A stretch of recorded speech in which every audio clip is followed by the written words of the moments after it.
Hello everyone, let us start our next chapter of class 11th Interior of the Earth, chapter 3rd. So in this chapter we will study about the how there are certain landforms found on the earth and what are the forces behind the landforms of the earth. So as we already know, the earth is composed of solid, liquid and gas. There are three types of matter found in the interior part of the earth. So the configuration of the surface of the earth is largely a product of the process operating in the interior of the earth.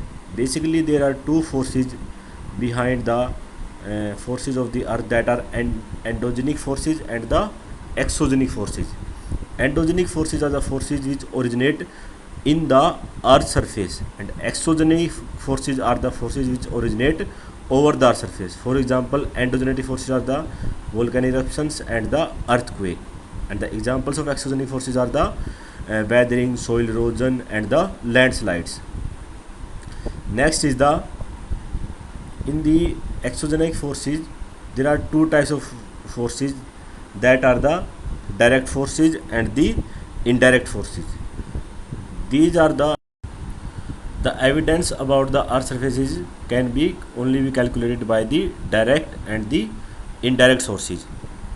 So direct sources are those which we get by direct observation of the earth surface, and indirect sources are those by which we can assume that the earth surface can be of that type.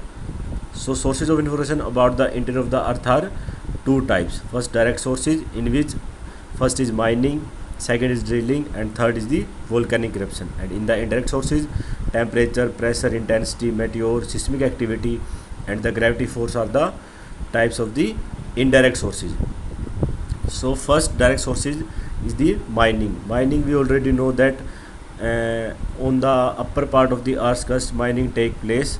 There are certain types of methods of the mining, that is open cast mining by digging around a whole pond, or there is a shaft mining by with the help of machines we do the mining. So by digging the land or digging the earth surface we can get a direct observation about the interior of the earth. Second is the drilling. With the help of machines or with the help of certain other tools we drill the earth surface with the machines. Gold mines in South Africa are as deep as 3 to 4 kilometers. Going beyond this depth is not possible as it is very hot at this depth. So mining and drilling are the two important sources about the information about the earth crust. Third is the volcanic eruptions. The projects are that take place for the interior of the earth, deep ocean drilling and the integrated. Kola is the deepest point found in the Arctic Ocean, that is up to 12 km of the depth, and the earth crust is average lies up to the 30 km. So only up to the earth crust we can drill with the help of machine. Beyond that we cannot drill because there is so much heat found inside the earth surface. Third is the volcanic eruption forms another source of obtaining direct information. As and when the molten material is thrown onto the surface of the earth during volcanic eruptions, it becomes available for laboratory analysis. However, it is difficult to ascertain the depth of the source of such magma. So these are the three sources about the information of the earth.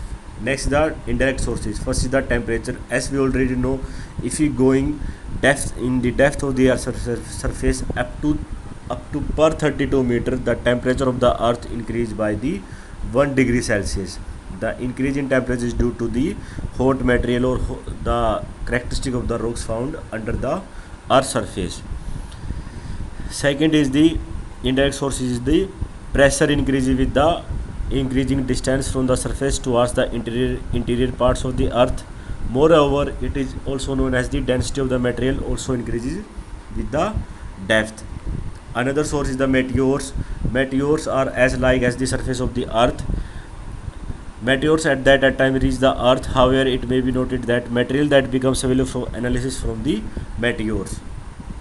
Third is the intensity of the earth also increases as we go down the surface. Fourth is the gravity.